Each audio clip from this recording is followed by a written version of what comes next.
साथियों, reserve bank of India ने repo rate को कम किया है। रेपो रेट को कम करने से आपके लोन पर भी इसका इम्पैक्ट पड़ता है।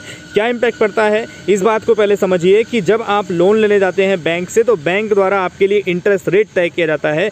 20% हो, 10% हो, कितना भी, तो उसी इंटरेस्ट रेट पर आप लोन लेते हैं। वैसे बैंकों को जब पैसों की ज़रूरत होती है तो रिजर्व बैंक ऑफ इंडिया से इंटरेस्ट रेट पर लोन लिया जाता है और वो इंटरेस्ट रेट को बोला जाता है रेपो रेट। तो यदि रेपो रेट बढ़ता है तो यानी बैंकों को पैसा जब मिलता है तो उसमें इंटरेस्ट रेट बढ़ता है, और जब बैंक आपको पैसा देगा तो आपका भी इंटरेस्ट रेट बढ़ाएगा। यदि आपका loan floating rate of interest में आज भी चल रहा है तो जब भी reserve bank of India repo rate को बढ़ाएगा तो आपका इंटरेस्ट रेट बढ़ जाएगा और आपके लोन का जो अमाउंट है वो भी बढ़ जाएगा। लेकिन इसके विपरीत यदि रेपो रेट कम हुआ है तो आपका लोन का जो इंटरेस्ट रेट है वो भी कम होना चाहिए और आपकी जो ईएमआई है वो भी कम हो जाना चाहिए।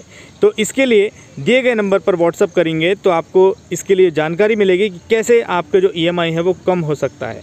साथियों, बहुत सारे लोग के साथ ये दिक्कत आई है कि रेपो रेट जब बढ़ तो जाता है तो बैंक वाले अचानक से ईएमआई को बढ़ा देते हैं, इंटरेस्ट रेट को बढ़ा देते हैं, लेकिन जब कम होता है तो वही बैंक आपकी इंटरेस्ट रेट को कम नहीं करता है, ईएमआई को कम नहीं करता है। तो इसके लिए लिखित में शिकायत दर्ज करना पड़ता है, लिखित में एप्लीकेशन देना पड़ता है बैंकों को।